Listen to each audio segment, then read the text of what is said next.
کرنا شروع کرتے ہیں اور یہ سوچ لیں کہ میں تو تراویح پڑھ چکا ہوں، میں اب اس سے بڑی وظیفہ نہیں۔ تراویح ایک یعنی کہ چاند رات سے لے کر چاند رات تک جب عید کا چاند نظر آئے، چاہے 29 تراویح ہو یا 30 تراویح ہو، ہر ایک کے پڑھنا سنت مؤکدہ ہے۔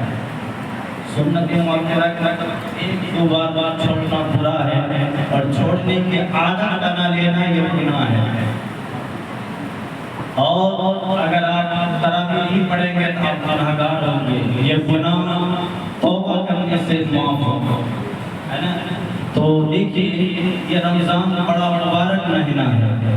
آپ نے حضرت علامہ مولانا مفتی شعیب رضا قادری سے بہترین حافظ قرآن بھی ہیں، آپ نے مصر قرآن سماعت فرمائی، آپ ان کے لیے دعا کریں اللہ ان کے سینے میں ہمیشہ قرآن کو محفوظ رکھے، اور اللہ کی علم و عمل اور بڑی عمر میں اللہ برکتیں عطا فرمائے۔ جتنے بھی حفاظ کرام ہیں سب کے لیے دعا کریں کہ اللہ ہمیشہ ان کے سینے میں قرآن کو محفوظ رکھے۔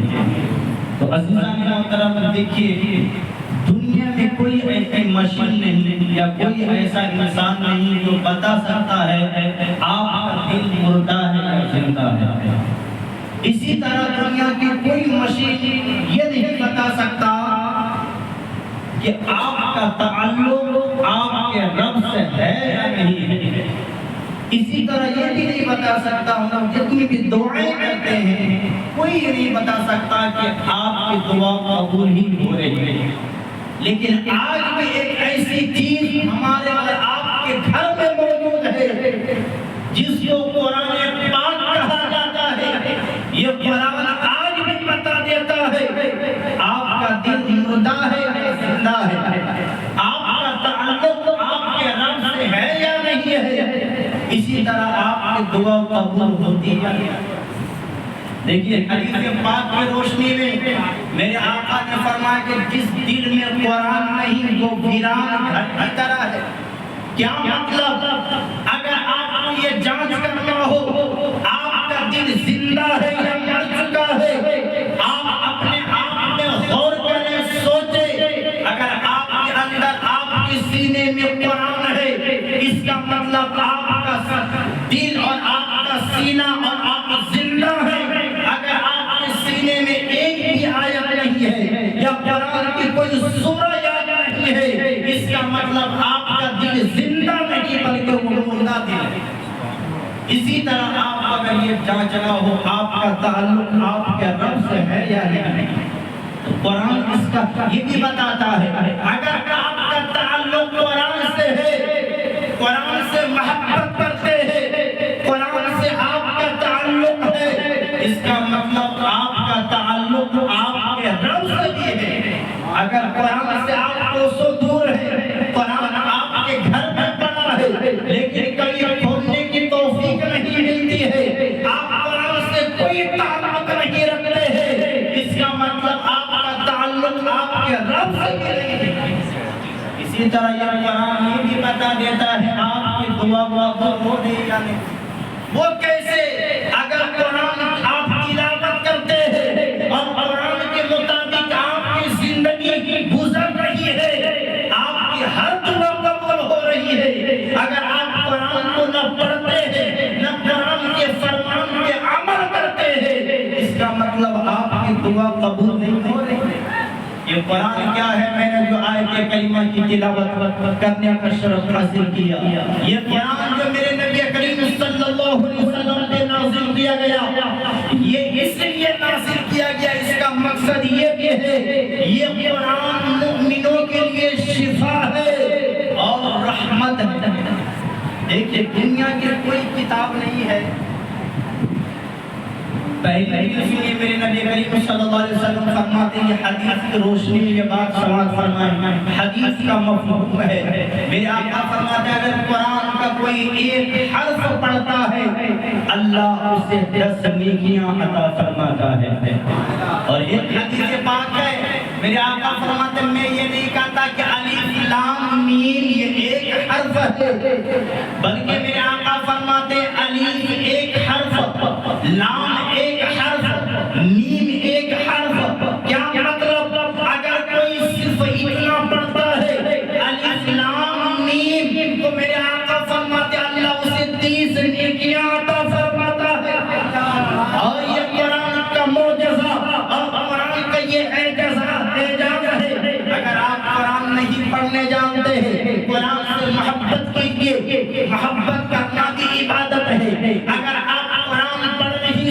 قرآن کے ورد پر صرف قرآن کے ہاتھ لگاتے ہیں، قرآن کو ہاتھ لگانے پر بھی ثواب دیا جاتا ہے۔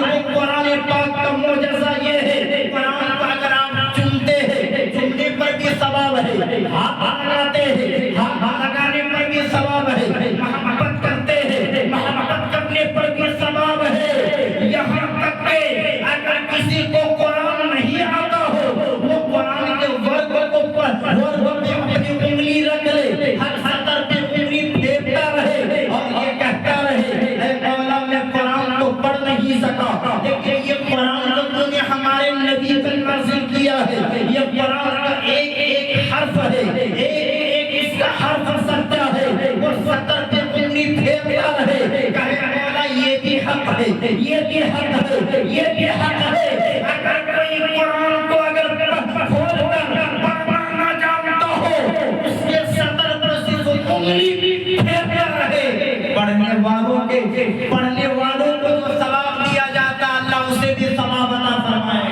گا۔ یہ قرآن کیا ہے؟ رحمت بھی ہے اور شفا بھی ہے۔ رحمت کو کیسے میرے نبی کریم صلی اللہ علیہ وسلم ارشاد فرماتے ہیں، جس گھر میں قرآن پڑھا جاتا ہے اس گھر میں اللہ کی رحمت کی برسات ہوتی ہے، وہ گھر والوں پر پرشادہ کر دیا جاتا ہے، اللہ گھر سے شیطان کو دور کر دیتا ہے، اللہ گھر سے بلاؤ اور مصیبت کو دور کر دیتا ہے۔ پھر میرے آقا فرماتے ہیں کہ جس گھر میں قرآن نہیں پڑھا جاتا ہے اس گھر میں شیطان داخل ہو جاتا ہے، اس گھر میں بیماریاں آ جاتی ہے۔ تو کیا پتا چلا؟ اللہ کی رحمت کا ذریعہ قرآن پڑھنا ہے۔ جس گھر میں قرآن پڑھا جاتا ہے وہ گھر میں کبھی لڑائی نہیں ہوگی، وہ گھر میں کبھی نفرت نہیں ہوگی، اس گھر میں کبھی لڑائی اور کبھی جو ہے نفرت کا ماحول نہیں ہوگا۔ جس گھر میں قرآن پڑھا جائے گا وہاں امن ہوگا، اللہ کی رحمت کی برسات ہوگی۔ اسی طرح یہ قرآن غربت کا بھی خاتمہ کرتا ہے۔ قرآن کے اندر ایک سورہ ہے جس کا نام سورہ واقعہ ہے۔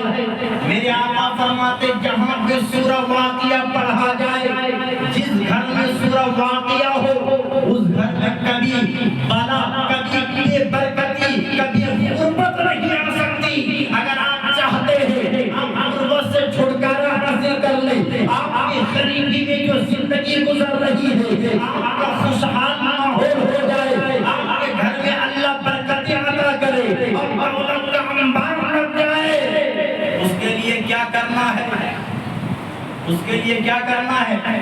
اگر آپ چاہتے ہیں کہ گھر سے غربت کا خاتمہ ہو جائے، سورہ واقعہ قرآن میں ہے، سورہ واقعہ کو پڑھا کریں، اللہ آپ کے گھر سے بلاؤں کو اور غربت کا خاتمہ کریں۔ اس کی طرح قرآن میں ایک سورہ ہے سورہ یاسین، جس کو قرآن کا دین کہا گیا ہے۔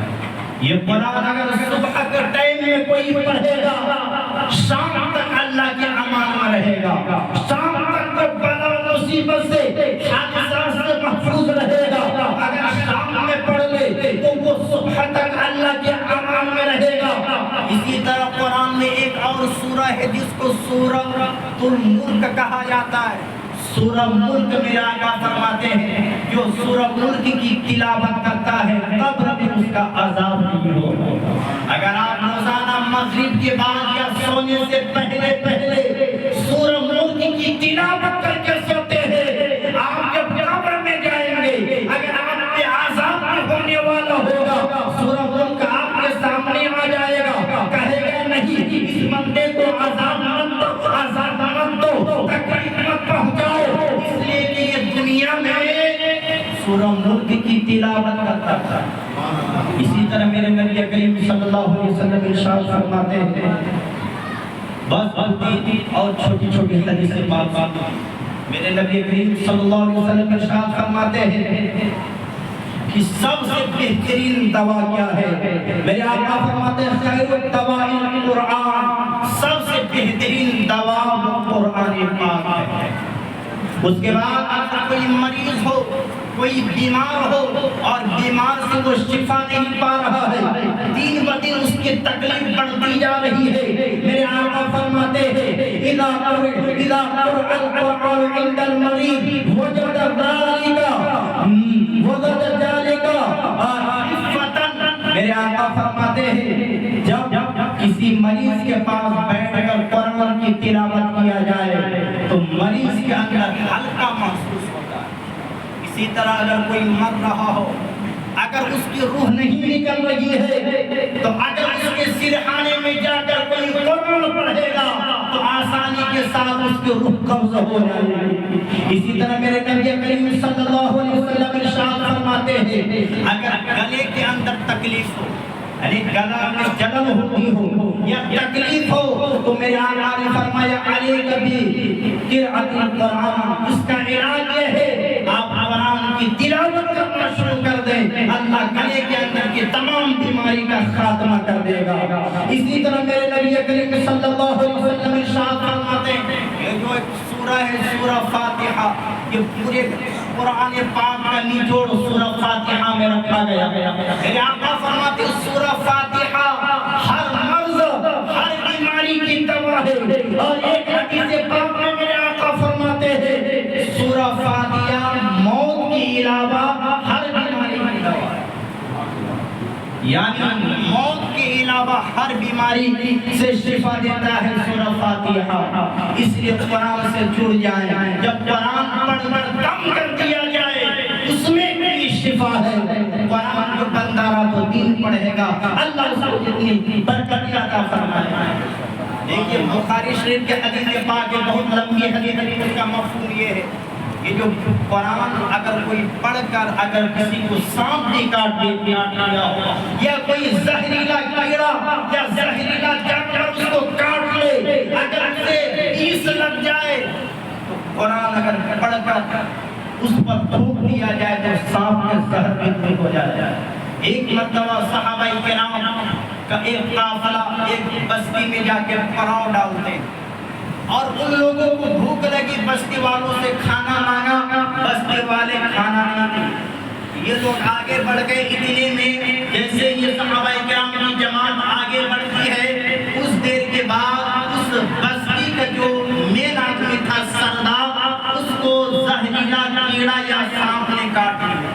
ان لوگوں نے ہر طرح سے دوائی لگانے کی کوشش کی، ہر طرح سے چاہا، لیکن تکلیف میں کمی نہیں بلکہ بڑھتی جا رہی ہے۔ ایک شخص دوڑے دوڑے گیا صحابہ کرام کے پاس، کہا کہ میرے سردار کو سانپ نے کاٹ لیا ہے، کیا تم میں سے کوئی شخص ہے جو سانپ کے زہر کو دور کرنے کا علاج جانتا ہے؟ ایک صحابی تھے، انہوں نے کہا کہ میں جانتا ہوں کہ میں قرآن سے علاج کروں گا، لیکن فری میں نہیں، اس لیے کہ تم لوگوں سے کھانا مانگا، تم لوگوں نے کھانا نہیں دیا، اب میں علاج ضرور کر دوں گا، لیکن اس کے لیے مجھے 30 بکریاں چاہیے۔ کتنے؟ 30 بکریاں۔ وہ لوگ یعنی تو مان گئے کہ میرے سردار کو صحیح کرو دو، میں 30 بکریاں تم لوگوں کو عطا کروں۔ ایک صحابی تھے، وہ آگے بڑھتے ہیں، سورہ فاتحہ ہے، اس کو 7 مرتبہ پڑھنے کے بعد جہاں پہ سانپ یا زہریلا کیڑا نے کاٹا تھا وہاں پہ پھونکنا تھا کہ قرآن کی برکت سے سانپ کا زہر دور ہو گیا اور اس کی تکلیف کم ہو گئی اور وہ چلنے پھرنے لگا۔ اب وہ لوگ خوش ہو کر 30 بکریاں عطا کر دیا۔ اس سے کیا پتا چلا اگر کوئی قرآن سے علاج کرے اور علاج کرنے کو اجرت مانگے، اجرت مانگنا بھی جائز ہے۔